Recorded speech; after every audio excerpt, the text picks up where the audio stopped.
My mother-in-law was frantically searching for the envelope containing $100,000, the same envelope she had deliberately hidden in my closet to frame me. I leaned in close and whispered softly into her ear. All the color instantly drained from her face. What a shame, Eleanor. I already moved the money, right into your VIP guest's handbag. And in just a few minutes, when that bag gets knocked over and spills its contents all over the floor, well, let's just say the real show is about to begin. The morning quiet of the dining room was broken by the clinking of a silver spoon against porcelain.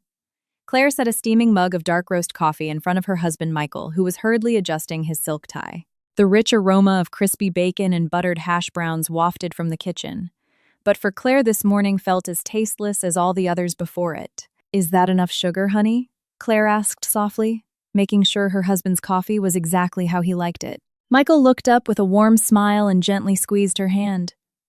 "Yes, babe, it's perfect. Thank you." "Wow, that bacon smells amazing. I'm starving." Before Claire could return his smile, a loud theatrical cough echoed from the grand staircase. Eleanor, her mother-in-law, descended in a luxurious champagne-colored silk lounging robe. Though lightly made up, her face bore a permanent look of dissatisfaction. Her sharp eyes immediately scanned the dining table with obvious disdain. "Greasy diner food," again Eleanor muttered aggressively, pulling out a heavy mahogany dining chair and making a grating noise against the hardwood floor. "Michael has a sensitive stomach. If you just feed him bacon grease and heavy carbs first thing in the morning, he's going to be sluggish." Eleanor crossed her arms. "You've been married to my son for 2 years. Have you still not grasped how we eat in Greenwich breakfast in this house? Is avocado on grain toast, fresh berries, and a kale smoothie. Not this, working-class Midwest diner food." Claire held her breath, fighting the sudden tightness in her chest. She was used to it.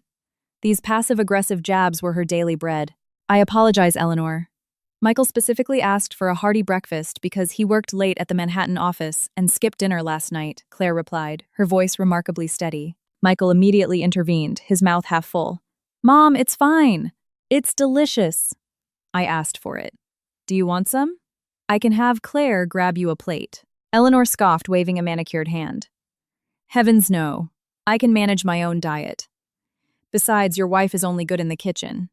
Whenever we bring her to the country club or business dinners, she just sits there looking lost. This is exactly why I told you from the start. Find a woman from our social circle, someone with a pedigree, not someone whose only asset is a pretty face."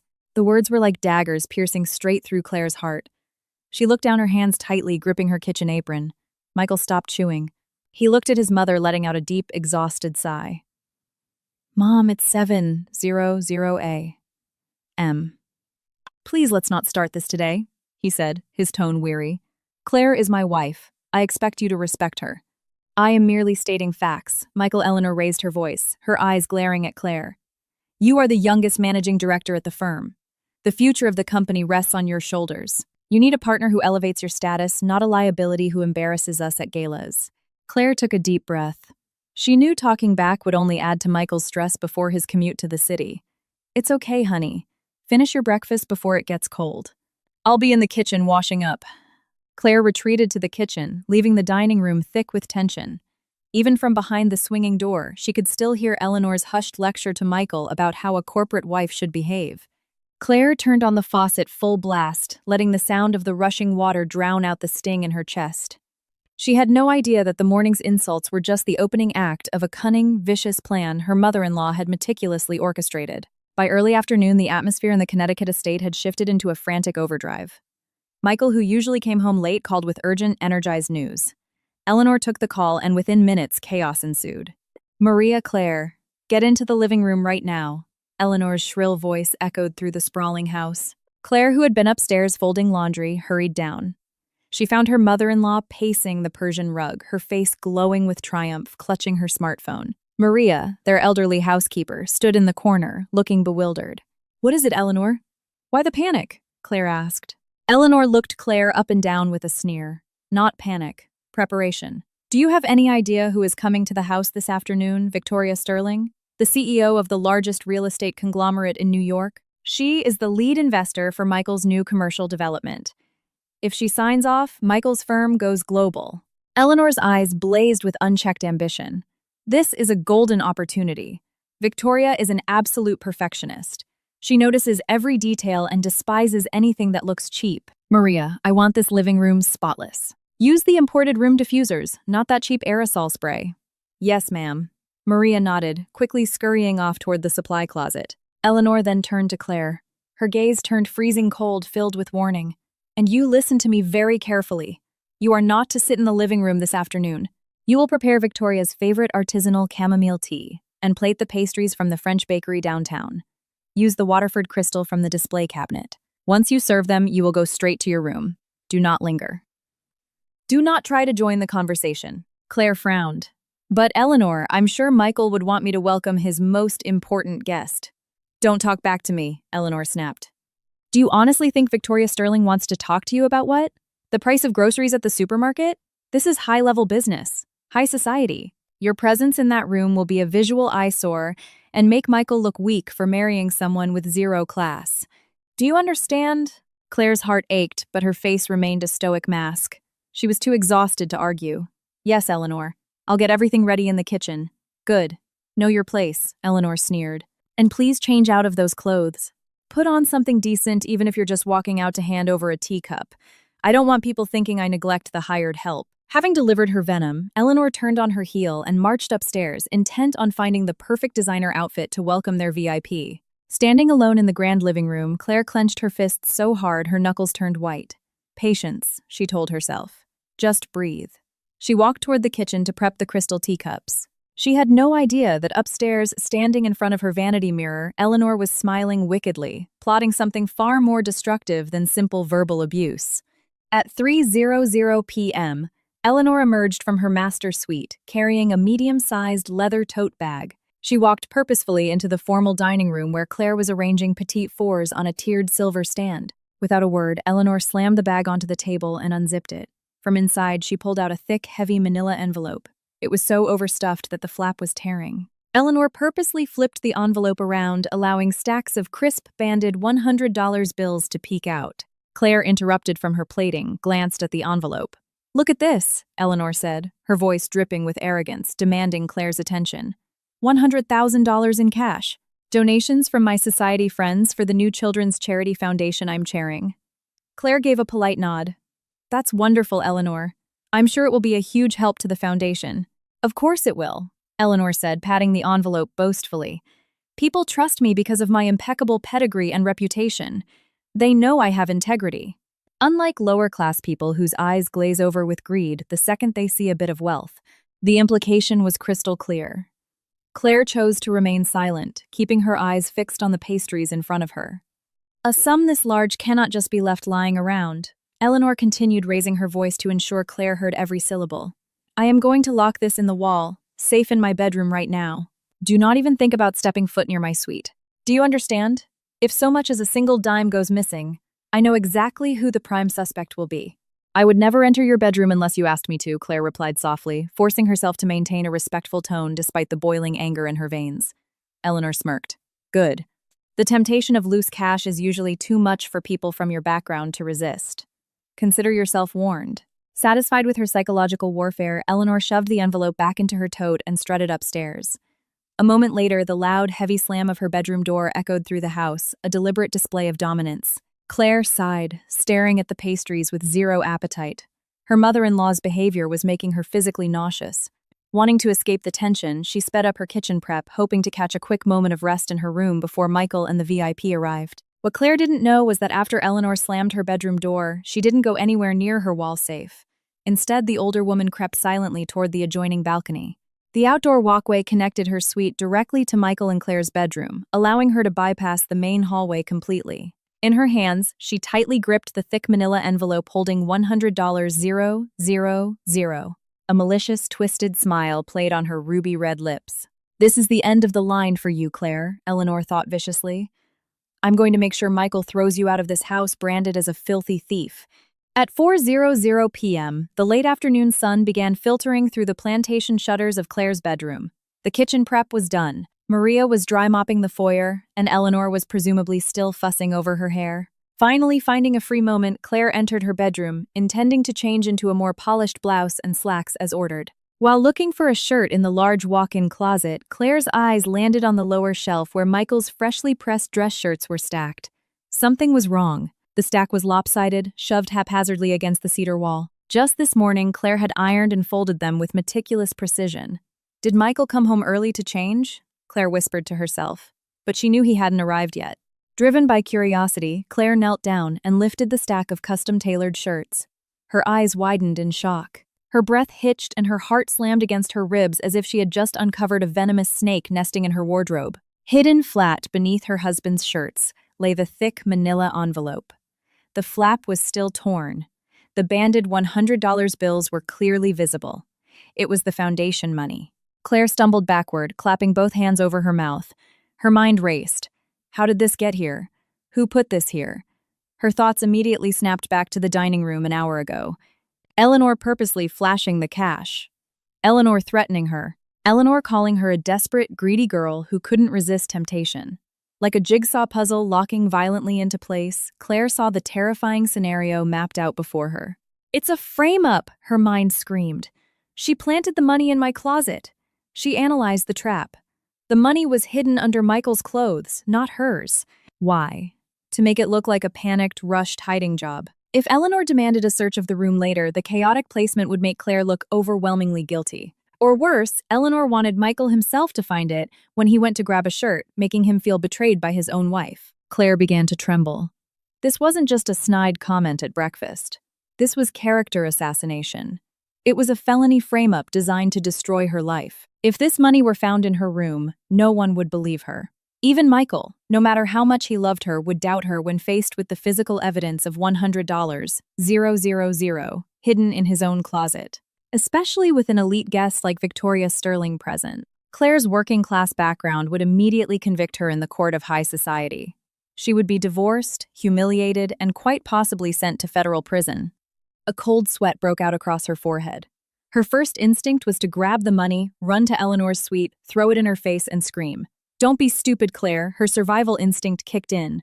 If she confronted Eleanor now, the older woman would simply scream for help, claiming she had caught Claire red-handed trying to return the stolen cash out of guilt.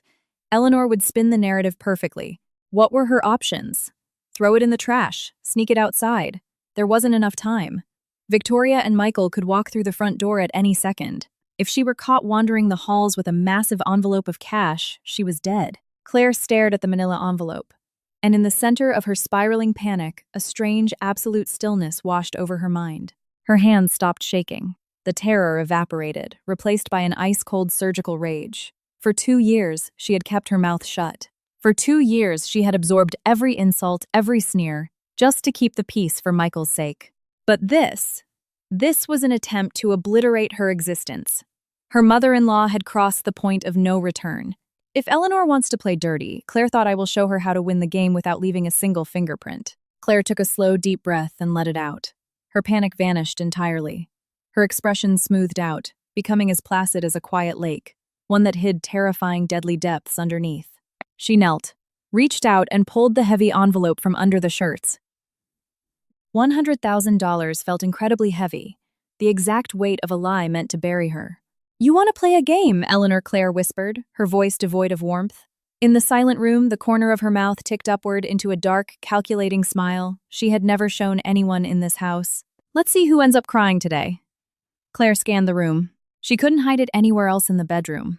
Eleanor would undoubtedly demand a top-to-bottom search. She couldn't hide it in the kitchen or living room. The risk of Maria finding it was too high.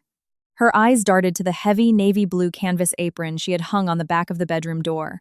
It was a thick, professional-grade apron with 2 massive deep front pockets. Without hesitation, Claire slightly folded the thick envelope to condense its width, then slid it deep into the right pocket of the apron. The pocket swallowed it perfectly. Because the canvas was thick and dark, there was no visible bulge as long as she stood up straight and didn't make jerky movements. She quickly changed into a crisp white blouse and tailored slacks. She brushed her hair, applied a light layer of fresh makeup to look perfectly composed, and slipped the navy blue apron back on. Perfect. She looked exactly like a dedicated housewife, busy prepping for a VIP. No one would ever suspect that behind the canvas fabric rested $100, 0 inches radioactive cash. Ding dong. The sharp chime of the doorbell echoed through the sprawling house. From her bedroom window, Claire heard the low purr of a luxury town car idling in the driveway. Downstairs, Eleanor's frantic footsteps pounded against the hardwood, followed by her shrill barking. "Maria, Maria, open the door. They're here." "Oh my God, does my hair look okay?" Claire stared at her reflection in the full-length mirror. She gently patted the right pocket of her apron. "Everything is going to be just fine," she whispered. This was her opening chess move. Her mother-in-law had set a brilliant trap, moving her knight into a lethal position. But Eleanor had forgotten the golden rule of chess: the most dangerous piece on the board isn't the loud, flashy queen. It's the quiet pawn that silently marches across the board until it reaches the end. With measured, elegant steps and her head held high, Claire opened her bedroom door and walked downstairs. She was ready to welcome their VIP guest, and she was ready for the war her mother-in-law had just declared. The massive, custom-carved front doors swung wide open. Maria bowed her head respectfully, holding her breath. Standing on the threshold was the woman who had caused the entire estate to go into a frenzy since dawn. Victoria Sterling. The older woman's aura instantly commanded the room. She wore a perfectly tailored Chanel tweed suit in cream and gold. Her silver hair was styled into a sleek, modern bob, not a single strand out of place. Understated but breathtakingly expensive diamond tennis bracelets adorned her wrists, catching the light from the foyer chandelier. But her most striking feature was her sharp, intimidating gaze. It was the look of an apex predator in the corporate world, a woman who suffered no fools. Behind her, a uniformed driver set down a few small hostess gifts before nodding and returning to the Mercedes Maybach. "Good afternoon, Victoria. It is an absolute honor to have you in our humble home," Eleanor gushed, her voice pitching an octave higher. She practically ran across the foyer, arms wide open, as if greeting a lifelong friend, despite having only met Victoria twice at charity galas. Eleanor's demeanor had pulled a total 180. The vicious, sneering monster who berated Claire was gone, replaced by a sickeningly sweet, fawning society hostess. Victoria accepted Eleanor's hand with a tight, polite, but distant smile. "Good afternoon, Eleanor. Apologies for arriving a bit early. Traffic out of Manhattan was unusually light." "Oh, nonsense. We are thrilled you're early. Please come right in. Make yourself comfortable in the living room." Eleanor gestured grandly toward the plush, cream-colored leather sofas in the formal sitting area. As Victoria walked toward the sofa, Claire, standing quietly by a marble pillar, noticed a crucial detail. Draped casually over Victoria's left arm was an authentic black Hermes Birkin bag with gold hardware. The ultra-luxury bag worth tens of thousands of dollars was unclasped. The top flap was slightly open, revealing a large designer wallet and a tortoiseshell sunglass case inside. Victoria sat down with poised grace and placed the Birkin bag right next to her on the sofa cushion. The placement was highly strategic. "Is Michael not here yet?" Victoria asked, her sharp eyes scanning the overly perfumed room. "Oh, he's just pulling into the neighborhood," Victoria Eleanor chuckled nervously, trying to cover for her son. "He called just a moment ago. 5 minutes away. You know how these young executives are practically living at the office." Eleanor then noticed Claire standing by the pillar. Eleanor's smile turned brittle for a fraction of a second before she forced it back into place. This is my daughter-in-law," Claire Eleanor said dismissively. "Claire, say hello to Victoria. Then run along to the kitchen, dear, and bring out the special chamomile tea for our guest." Claire stepped forward gracefully. She offered a warm, genuine, and highly professional smile. "Good afternoon, Miss Sterling. Welcome to our home." Victoria looked Claire up and down. Unlike Eleanor's gaze, Victoria's wasn't mocking. It was analytical. She took in Claire's neat attire, her understated makeup, and most importantly, her calm, unbothered posture. "Good afternoon, Claire. Thank you." "I'll go to the kitchen to bring out the refreshments, Miss Sterling," Claire said smoothly. Without waiting for Eleanor's inevitable sarcastic dismissal, she turned and walked toward the kitchen. Her right hand rested casually inside the deep pocket of her navy apron, feeling the rough texture of the manila envelope. Her heart beat a little faster, but her steps were measured and confident. The game was afoot. In the kitchen, Claire moved with precision. She pulled the Waterford crystal cups from the glass cabinets. She carefully poured boiling water into a crystal carafe filled with dried, artisanal chamomile flowers. The soothing floral scent immediately filled the kitchen, a stark contrast to the hurricane raging inside her chest. From the living room, she could hear the muffled sounds of conversation. More accurately, she heard Eleanor's voice dominating the room, bragging excessively about Michael's brilliance and how lucky Victoria would be to partner with him. Victoria only offered clipped one-word responses. It was obvious the high-powered CEO was already growing annoyed by Eleanor's cheap flattery. Suddenly, frantic footsteps approached the kitchen. Eleanor appeared from around the corner out of sight of the guest. Her sickeningly sweet face morphed instantly into a mask of pure malice as she glared at Claire. "What is taking you so long? It's just boiling water," Eleanor hissed, her eyes wild. "Remember what I said. Don't embarrass me. Drop the tea on the table and get out." Eleanor took a breath, adjusting her designer blazer. "I'm going to use the powder room to touch up my lipstick." And then, Eleanor intentionally dragged out the sentence, staring unblinkingly at Claire, looking for any sign of panic. "I think I'll go upstairs to check my wall safe, just to make sure the charity money is secure. I suddenly have a very bad feeling. It feels like there might be a thief in this house." A sadistic smirk crept onto Eleanor's face.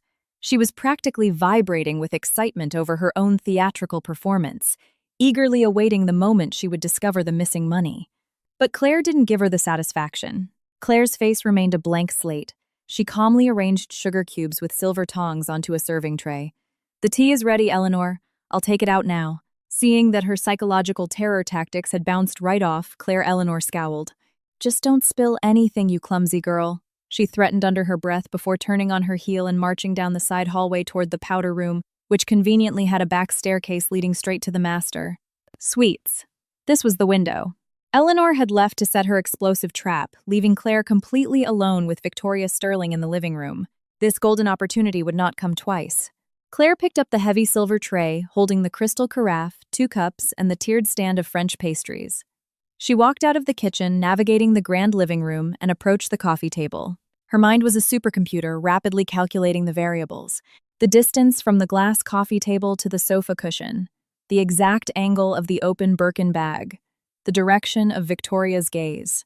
Everything had to be executed in a fraction of a second. "Here is your chamomile tea, Miss Sterling Claire," said softly as she reached the table.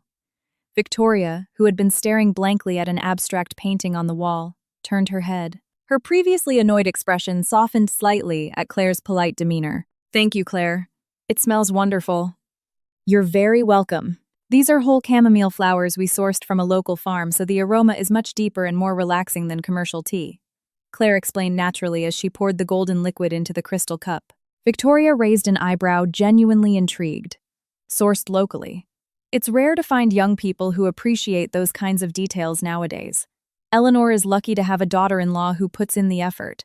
Claire offered a modest smile. "It's just a small hobby of mine, Miss Sterling."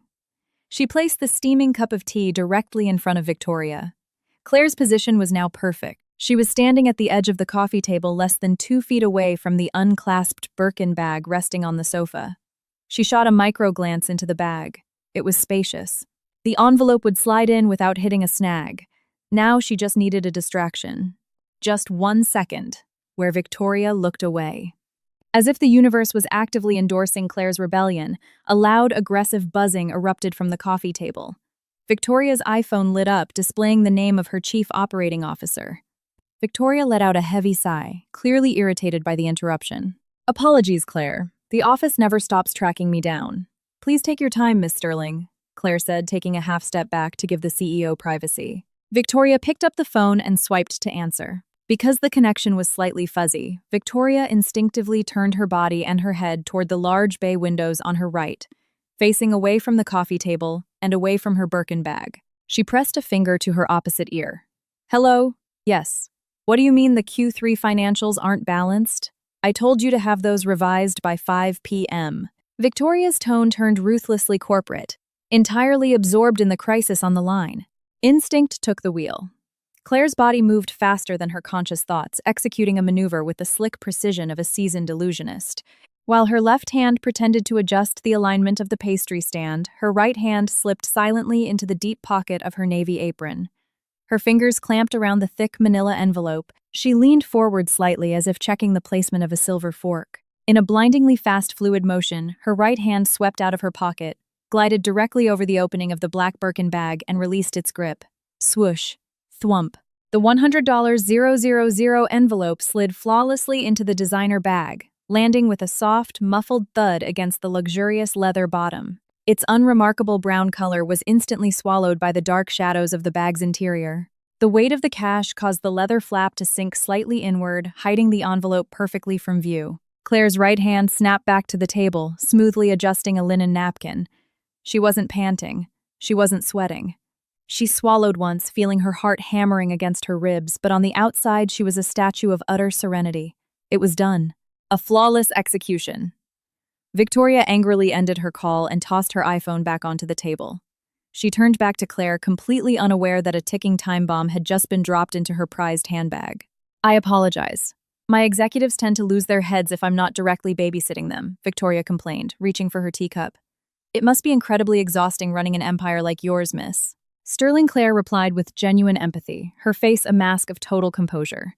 Please try the tea. I hope it helps take the edge off. Victoria took a sip and her eyes widened pleasantly. Excellent. Steeped perfectly. Claire bowed her head. Thank you.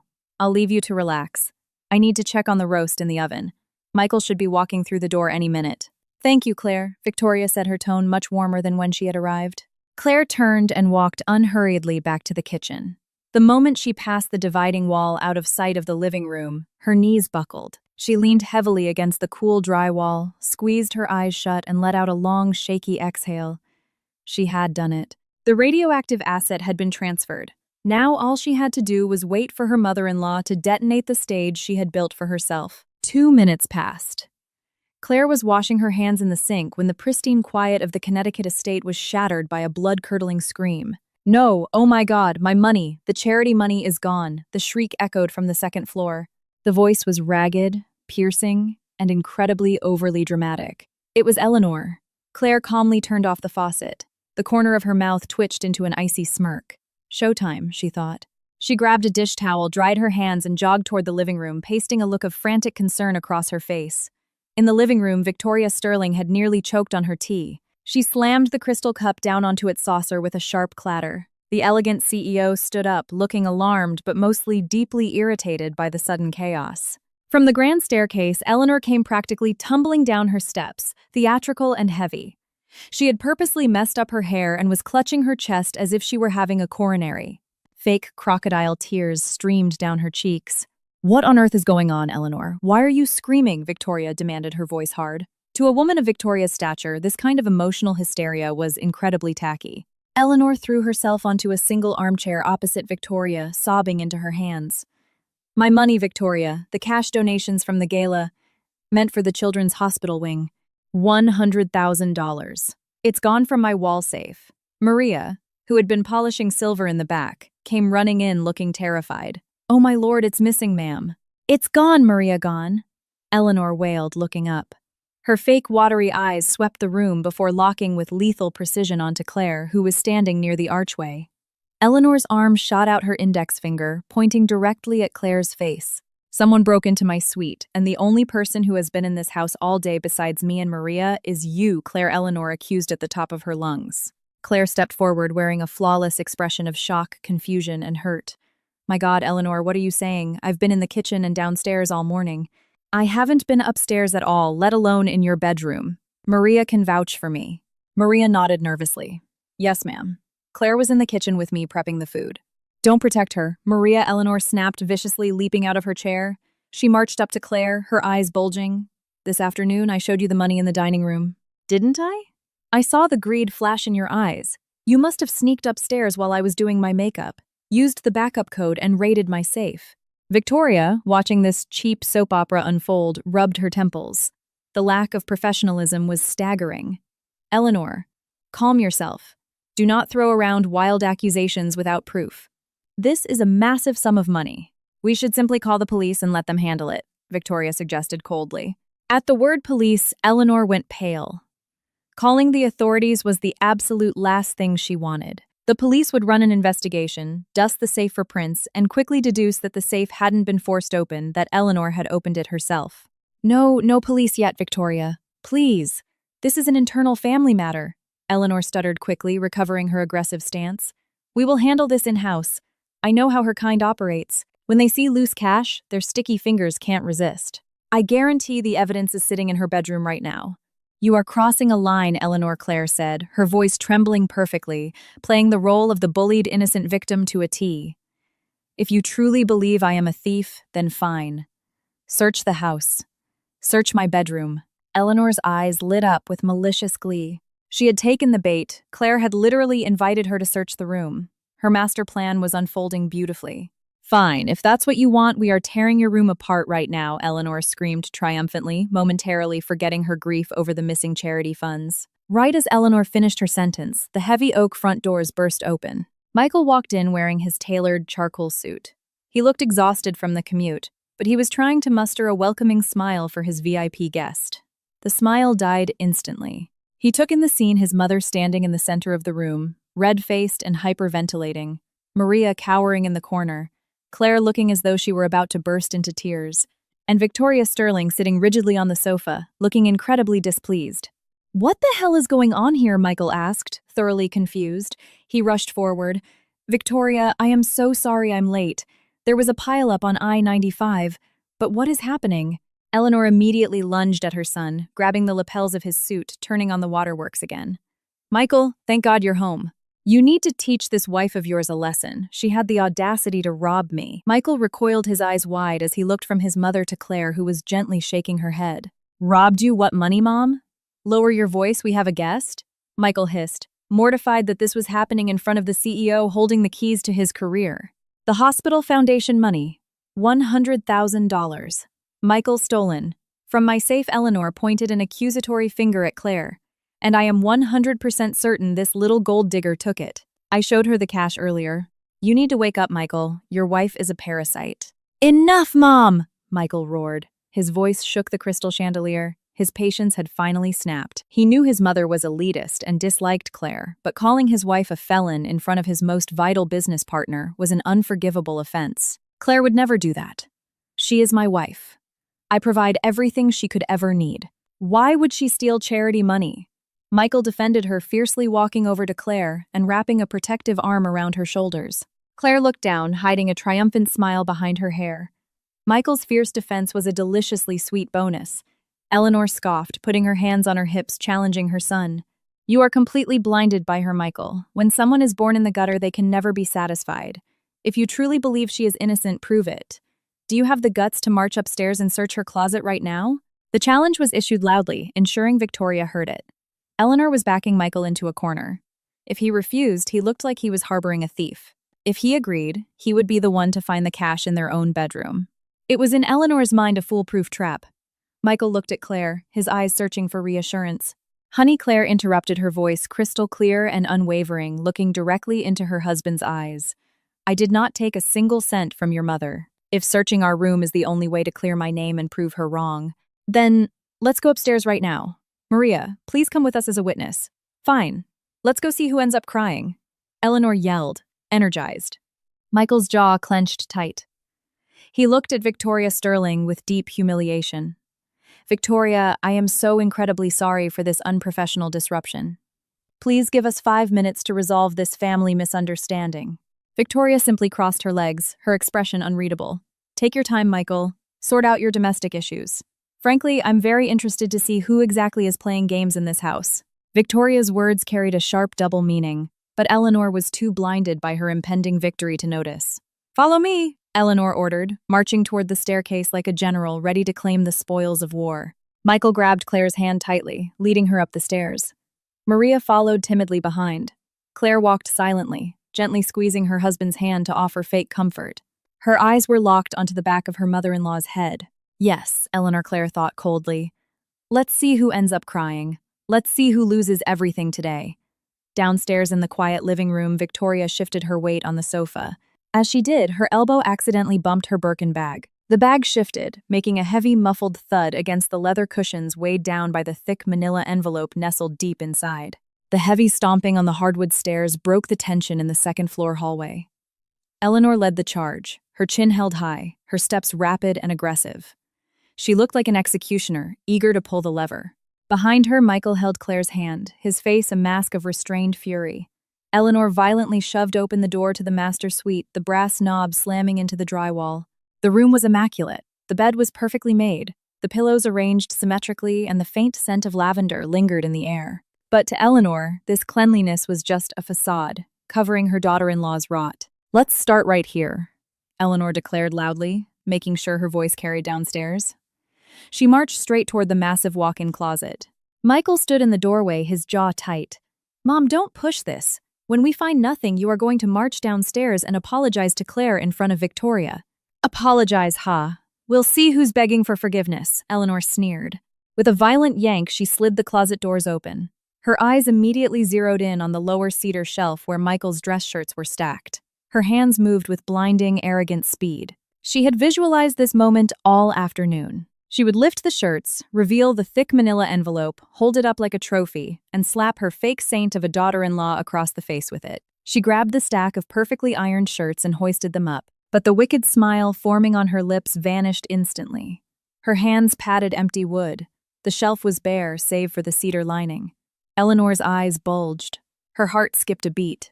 She leaned in closer, her nose practically touching the shelf, convinced her eyes were playing tricks on her. Frantic, she threw the expensive dress shirts onto the floor. Nothing. What Eleanor whispered, the air leaving her lungs. "Where is it?" Michael demanded from the doorway, his voice icy. "Where is the stolen foundation money you swore my wife hid?" Eleanor swallowed hard, feeling a jagged rock lodge in her throat. Wait, She must have moved it to another shelf," she stammered, trying to mask the icy dread creeping up her spine. Claire stood silently next to her husband, displaying a perfect look of wounded anxiety. But behind her dark eyes, she was reveling in the sight of her mother-in-law's sanity beginning to fray. Panic fully hijacked Eleanor's brain. She was 100% certain she had put the envelope there. The fact that it had vanished made her feel like she was losing her mind. "It was right here! She hid it somewhere deeper!" Eleanor shrieked. Her hands became erratic. She began yanking out dresser drawers. The sound of wooden hangers clattering together filled the room as she violently shoved Michael's suits and Claire's dresses aside. Clothes that Claire had meticulously organized were now thrown across the floor, trampled by Eleanor's designer heels. "Mom, stop it!" Michael yelled, his patience officially dead. The master suite looked like it had been hit by a tornado. But Eleanor couldn't stop. She was hyperventilating. Cold sweat broke out across her forehead, ruining her expensive makeup. She dropped to her knees, looking under the bed. She ripped open shoeboxes. She even dug through the wicker laundry hamper. "Where did you hide the money, you little snake?" Eleanor screamed, spinning around to face Claire with bloodshot, psychotic eyes. Her perfectly styled hair was in disarray. She no longer looked like an elite Greenwich socialite. She looked like a madwoman digging through the trash. "For the love of God, Eleanor, I don't know anything about that money. I haven't been in this room since noon," Claire cried, her voice cracking flawlessly, burying her face into Michael's shoulder, playing the traumatized victim. Michael stormed forward, grabbed his mother by the arm as she tried to rip out another drawer, and forcefully hauled her to her feet. "Enough!" Michael roared. The sheer volume of his voice made Maria flinch in the hallway. "You tore our room apart. You humiliated my wife. And you found absolutely nothing. It has to be here, Michael. You don't understand the money," Eleanor stammered, gasping for air. She desperately wanted to scream that the money had to be there because she put it there. But saying that out loud would be a full confession to a felony frame-up. She must have smuggled it outside. Eleanor tried to pivot. "Or maybe, Mom, you forgot where you put it in your own damn safe and you just needed a scapegoat to cover your own negligence." Michael accused, his chest heaving with rage. "You are constantly looking for excuses to throw Claire out. But this time, you were in too far. You brought your toxic drama out in front of my lead investor. Do you have any idea what you've done to my career?" Michael's words hit Eleanor like a freight train. She froze. Her chest pounded violently. How had her bulletproof plan failed? Where the hell was the envelope? In the middle of the suffocating tension, Michael's phone vibrated. He pulled it from his pocket, seeing his COO's name flashing on the screen. Michael cursed under his breath, rubbing his temples. He couldn't ignore this call, not with the company in a critical state. "Maria," Michael ordered, "go downstairs. Make sure Victoria's tea is still hot. Tell her I am so sorry, but I have an emergency call from the office, and I will be down in 2 minutes." "Right away, sir," Maria squeaked, turning and practically running down the stairs. Michael glared at his mother. "Don't touch another thing in this room. We are having a serious conversation the second Victoria leaves." He turned to Claire, his eyes softening. "Babe, I'm going to take this call on the balcony. Stay here." "Okay, honey." Claire nodded meekly. Michael stepped out, pulling the heavy glass balcony door shut behind him to block the noise. Now, amidst the ruins of the torn-apart bedroom, only Eleanor and Claire remained. The atmosphere instantly mutated. The air grew paralyzingly heavy. Eleanor stood in the center of the room, panting, her eyes dead and glassy, staring at the piles of clothes on the floor. Her mind was a blank void of panic. She felt like she was falling into a pitch-black pit she had dug with her own hands. Then she heard the softest, most deliberate footsteps. Eleanor looked up. Claire was no longer leaning against the doorframe looking like a wounded bird. She was walking toward Eleanor with slow, measured, predatory elegance. The fake tears were gone. Her shoulders were pulled back, and on her face was a razor-thin smile that made the blood in Eleanor's veins freeze. Claire stopped right in front of her mother-in-law, invading her personal space. The smell of Eleanor's cold sweat mixed with her Chanel perfume was potent. With agonizing slowness, Claire leaned in. She brought her lips right next to Eleanor's right ear. "Are you looking for a thick manila envelope, Eleanor?" Claire whispered. Her voice was like velvet dripping with poison, completely devoid of fear. Eleanor's body went completely rigid, as if struck by high voltage. Her eyes blew wide open, but her vocal cords were paralyzed. "The envelope containing $100,000, the one you so carefully shoved under Michael's dress shirts an hour ago." Claire continued her lethal whisper. "What a shame, Eleanor. Your execution was a bit sloppy." Eleanor pulled her head back, staring at Claire with an indescribable primal terror. Her lips trembled. You knew," she stammered. Claire's smile widened. Her dark eyes locked onto Eleanor's trapping, the older woman in her panic. "Of course I knew. I organize this closet every single day. Did you honestly think I wouldn't notice a piece of trash smuggled into my husband's wardrobe? But don't worry, Eleanor. Because your reputation is so important to me, I made sure the money was safe. I moved it out of this room," where Eleanor wheezed, hugging her own arms in terror. If Claire threw it in the trash or hid it in the pantry, there was still a chance she could recover it. Claire tilted her head, savoring the absolute destruction of her mother-in-law's psyche. "I put it in the safest place possible, Eleanor. A place you can never touch. And certainly a place you can never, ever search," Claire said evenly, enunciating every word for maximum impact. "I slipped it right inside Victoria Sterling's open Birkin bag down in the living room. It went in incredibly smooth." That final sentence hit Eleanor's chest like a wrecking ball. The world around her stopped spinning. The oxygen was sucked from the room, leaving her gasping like a fish thrown onto dry land. Her furiously beating heart seemed to drop straight into her stomach. Her face turned the color of ash. Inside Victoria's bag, inside the VIP guest's handbag, Eleanor's cunning brain, usually so quick to plot, processed the information and arrived at a terrifying apocalyptic conclusion. If she went downstairs right now and screamed that Claire put the money in Victoria's bag, what would happen? Victoria would open her bag. And boom, an envelope containing $100,000 stamped with Eleanor's charity seal would be sitting right there. Who would Victoria believe? Would she believe that an innocent-looking daughter-in-law randomly decided to stash stolen cash in a billionaire's purse? No. The logic of a ruthless high society titan like Victoria Sterling would immediately jump to one conclusion. Victoria would assume that Eleanor, who had been desperately begging for her investment all week, had secretly slipped the cash into her bag as a cheap, dirty, under-the-table bribe. Victoria Sterling was a woman who valued her integrity above all else. If she felt she was being bribed in such a vulgar manner, not only would she terminate Michael's deal, but she would also blacklist Michael's firm across the entire East Coast. And if Eleanor tried to explain the truth that she had actually plotted to frame her own daughter-in-law, the fallout would be just as catastrophic. Victoria would be disgusted that she was used as a prop in a psychotic domestic attack. Worse, Michael would hear it all. He would realize his own mother was a monster, trying to destroy his marriage. Eleanor was checkmated, trapped in an invisible cage, forged by her own arrogance. And Claire held the only key. Eleanor's knees gave out. She slumped heavily onto the edge of the mattress, her whole body violently shaking. Pure dread swallowed her alive. The charity money wasn't hers. It belonged to powerful donors. If Victoria walked out the door with it and Eleanor couldn't get it back, she would have to cover the $100,000 out of her own pocket, or face federal embezzlement charges. Lose-lose. From every angle, she was dead. Claire, standing tall over her, casually adjusted her collar. "You look pale," Eleanor Claire said with mock concern. She turned and walked toward the door. At the threshold, Claire paused and looked back at the defeated woman quivering on the bed. "Come along now, Eleanor. Let's not linger up here. It's incredibly rude to leave Miss Sterling alone downstairs. We wouldn't want her to get angry, would we?" Claire's voice was as sweet as honey but sharper than a scalpel. Without waiting for a response, Claire exited the room. By the time she hit the hallway, her face had seamlessly morphed back into the expression of an obedient, slightly traumatized housewife. Minutes later, the three of them descended the grand staircase. Michael led the way, his face flushed with residual anger, holding tightly to Claire's hand. Trailing behind them, Eleanor walked like a reanimated corpse. Her steps were leaden. Her eyes were vacant. Her lipstick was smeared and her hair was a bird's nest. She didn't care about her elite image anymore. Her entire existence was focused on one single object, the black Birkin bag downstairs.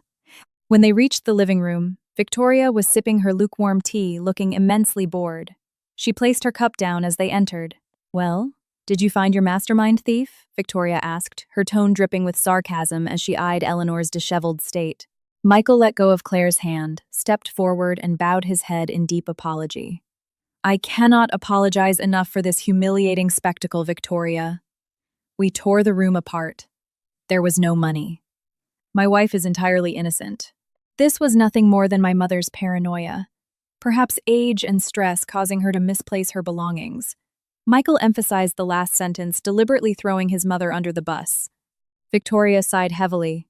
"I see. Throwing baseless accusations is the definition of slander, Eleanor. I truly hope this manic behavior is not reflective of how your family runs its corporate affairs. Integrity is paramount to me." The subtle insult felt like a slap to Michael's face, but to Eleanor the words were just background static. Since she stepped foot in the living room, her eyes had been glued to the sofa. "It's in there!" Eleanor's mind shrieked. $100,000 is inside that bag." Her rational thought processes were completely gone, replaced by a desperate, feral impulse driven by sheer panic.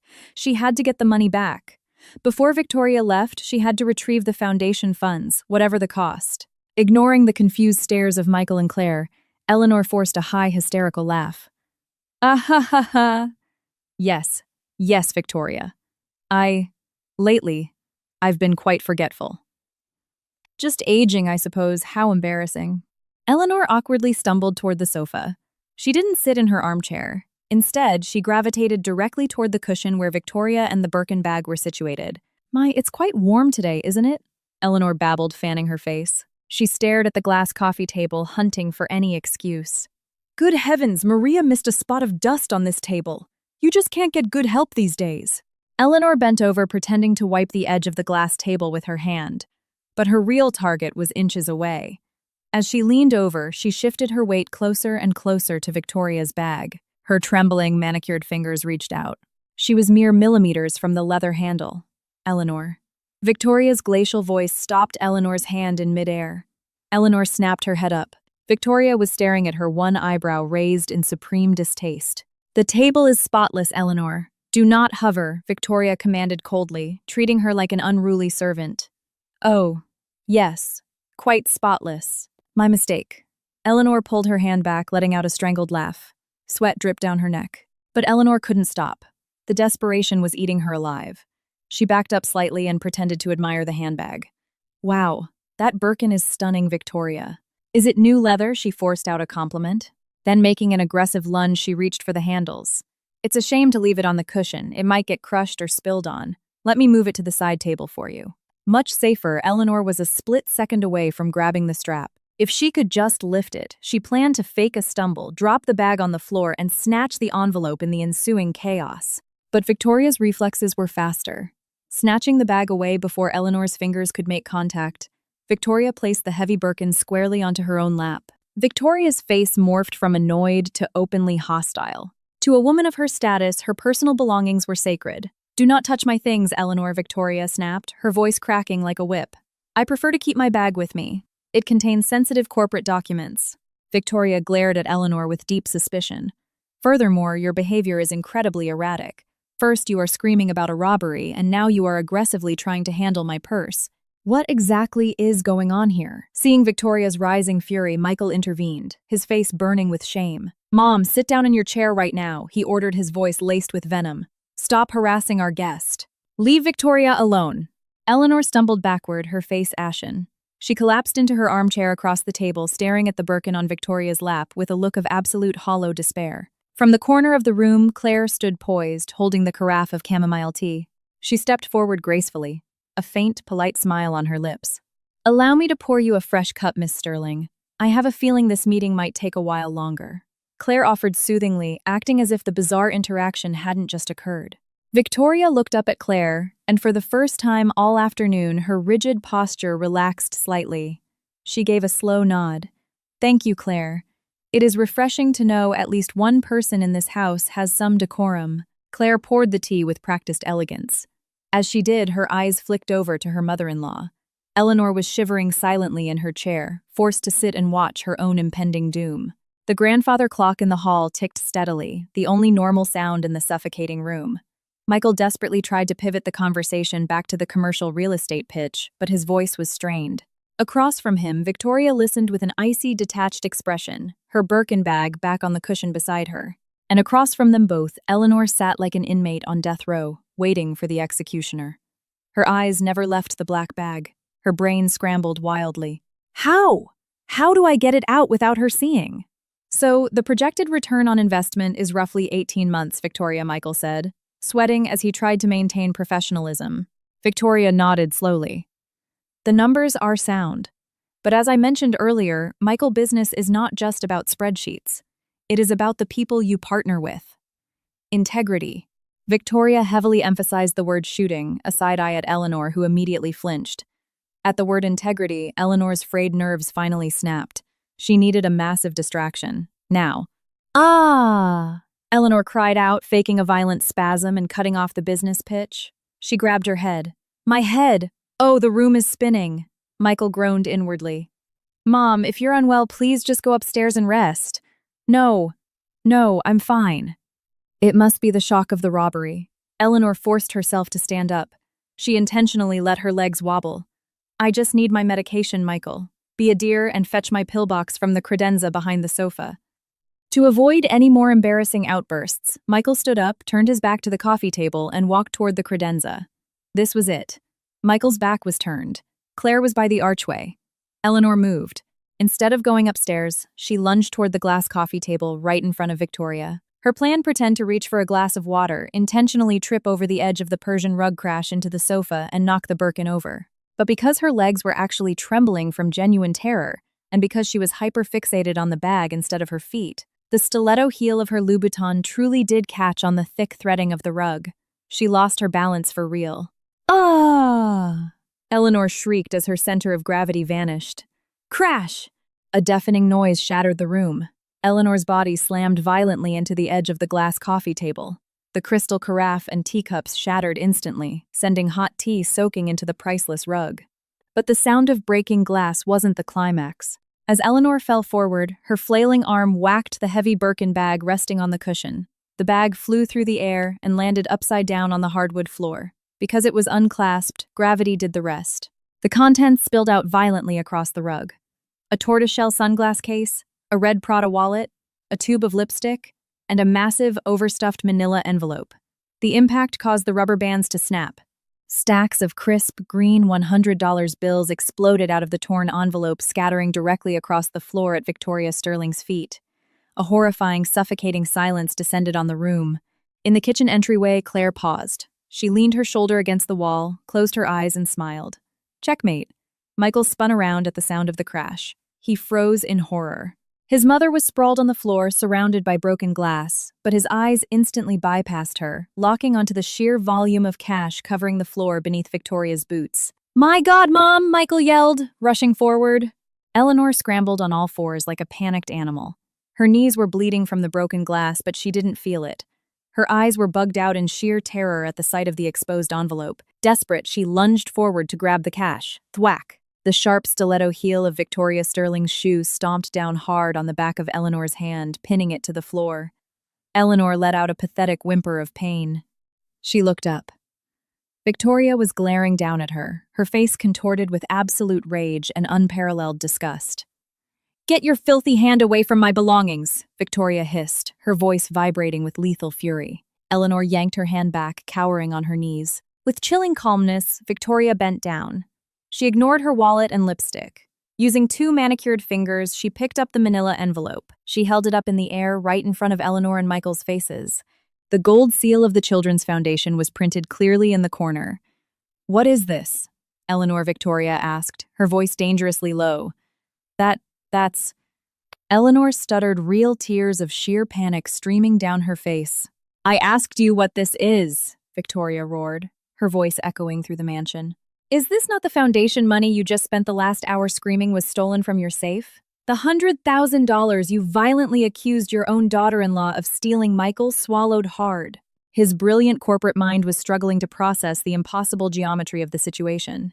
Victoria, I don't understand. How did the stolen money get inside your bag? Victoria snapped her head toward Michael, her eyes blazing. Excellent question, Michael. How did it? She let out a harsh, barking laugh. I came here for a business meeting. I have not moved from this sofa. I certainly did not walk upstairs, crack your mother's safe, and steal her charity funds. She threw the heavy envelope directly into Eleanor's face. It bounced off her chest and scattered more bills onto the floor. Do you think I am a fool, Eleanor? Victoria screamed, finally unleashing her wrath.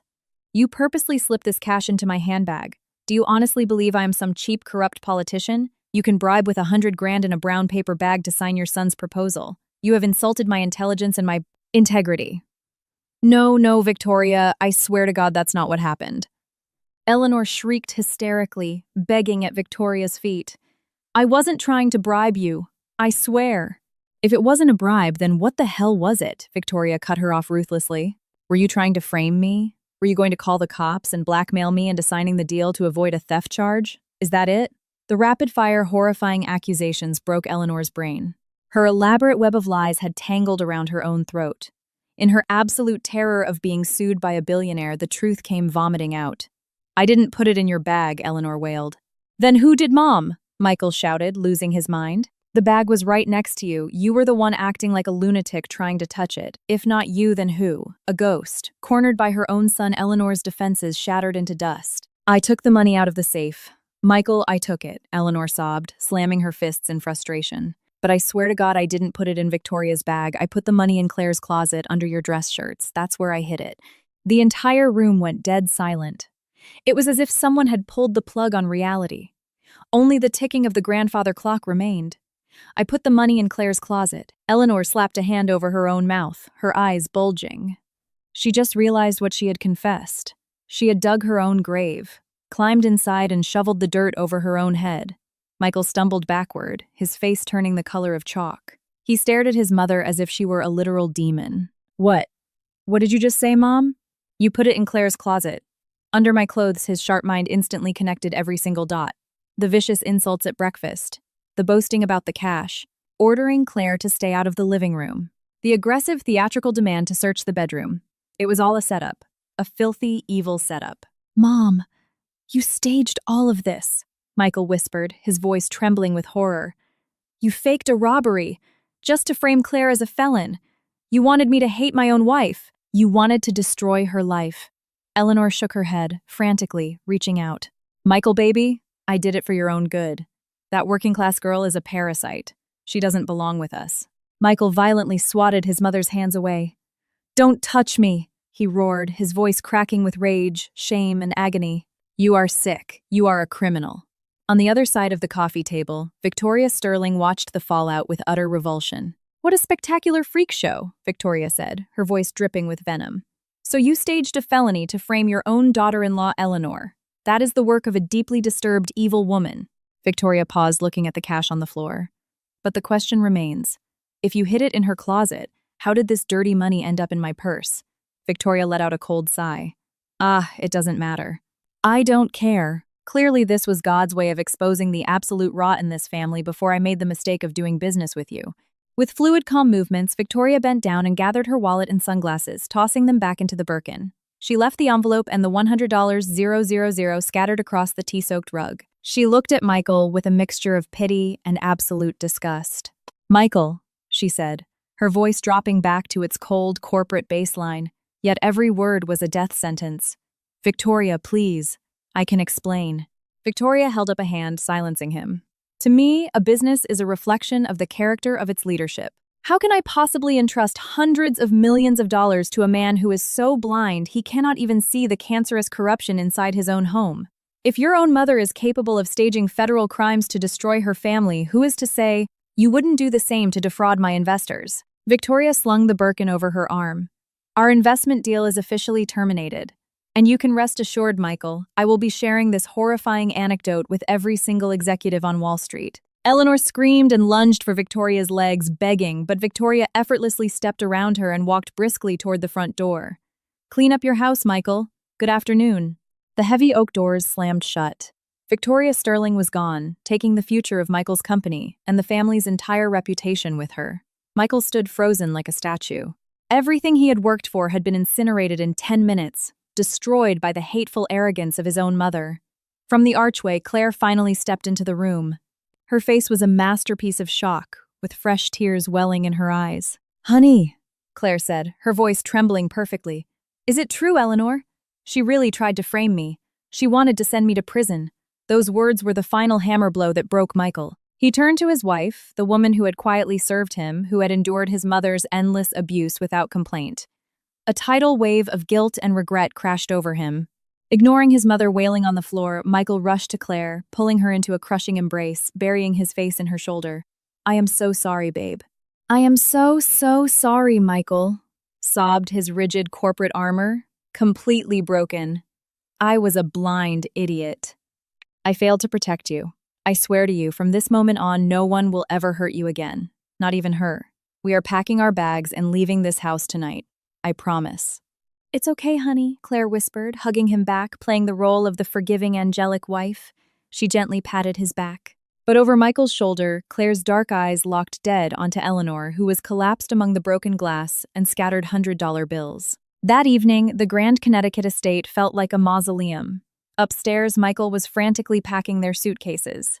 He was absolutely resolute in leaving and had refused to speak a single word to his mother. Down in the ruined living room, Eleanor sat on the floor, staring blankly at the wall. She was clutching the torn manila envelope. She had lost everything. Her son's career, her pristine society reputation, and the love and respect of her only child. Soft, deliberate footsteps descended the staircase. Claire, now dressed comfortably in a cashmere sweater and jeans, walked into the living room. She knelt down and silently began picking up the shards of broken crystal, cleaning up the mess her mother-in-law had made. Eleanor slowly lifted her head. Her bloodshot eyes were filled with hatred, but beneath that there was a profound trembling terror. She finally realized she had picked a fight with the wrong woman. The daughter-in-law she thought was a stupid, passive country girl was actually a brilliant, ruthless strategist. Claire didn't need to scream. She didn't need to throw tantrums. To win, she simply redirected the trap with elegant precision and let Eleanor shovel her own grave. "You," Eleanor rasped, her voice destroyed. "You are a demon. You planned all of this. You moved the money." Claire stopped picking up the glass. She looked up, making direct eye contact with her mother-in-law. The mask of the abused victim melted away entirely. Her face was calm, projecting total and absolute dominance. A cold, razor-sharp smile touched her lips, the smile of an undisputed conqueror. Claire leaned in slightly. "I didn't plan anything," Claire whispered, her eyes never blinking. "You built the stage. You wrote the script. You cast the actors. I simply played the part of the obedient daughter-in-law and helped make your performance a masterpiece." The hair on Eleanor's arm stood up. Her mouth opened, but her vocal cords failed her. She was utterly broken. There was nothing left to say. "And look," Claire continued, her smile widening as she slowly stood up. She looked down at her mother-in-law the way a queen looks at a peasant. The show was a massive hit. Everyone got exactly what they deserved. Especially me. From the foyer, Michael's heavy footsteps approached. In a fraction of a second, Claire's expression shifted. The icy smirk vanished, replaced by a soft, weary, melancholic face. "Are you finished packing, babe?" Michael asked, refusing to even look in his mother's direction. Claire turned. "Yes, honey. I was just picking up the glass so no one gets cut." Michael gave her a sad, loving smile, his heart breaking at her continued kindness. He wrapped a protective arm around her shoulders. "Leave it for Maria tomorrow. Come on, the car is running. Let's go home. You never have to step foot in this house again." "Okay, honey," Claire replied obediently. Michael guided Claire toward the front door, leaving Eleanor sobbing in the dark ruins of her living room. Just before stepping out into the cool night air, Claire looked back over her shoulder. She didn't say a word. She simply gave Eleanor one slow, deliberate wink, a sweet, lethal goodbye, before walking out into her new life, leaving the old society matriarch drowning in her own destruction forever.